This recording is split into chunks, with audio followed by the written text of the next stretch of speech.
সামনেই দীপাবলি ও ছট পুজো। এই উৎসবের মরশুমকে মাথায় রেখে বিরাট ঘোষণা রেলের। রেল মন্ত্রক জানিয়েছে উৎসবের মরশুমে সাধারণের জন্য 12,000 বিশেষ ট্রেন চালাবে রেল।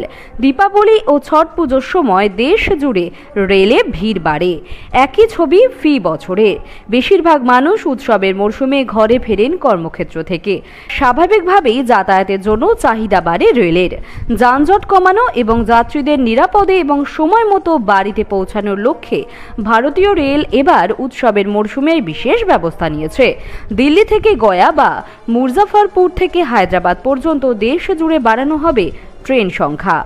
और दीपावली पे रिकॉर्ड संख्या में 12,000 special train, last year 7,500 special train की थी और इस बार प्रधानमंत्री जी ने हमको मार्गदर्शन दिया कि एक नया लेवल लाओ सर्विस का, नया रिकॉर्ड बनाओ। तो 12,000 स्पेशल ट्रेन, जिसमें करीब 10,500 ऑलरेडी नोटिफाई हो चुकी हैं। पूरे भारतीय रेल के 12,000 में से केवल उत्तर रेलवे ही अपने आप में बहुत बड़ी संख्या में इन रेलगाड़ियों का बंदोबस्त ऑलरेडी कर चुका है और उसमें से अधिकांश रेलगाड़ियों का नोटिफिकेशन जारी कर दिया गया है।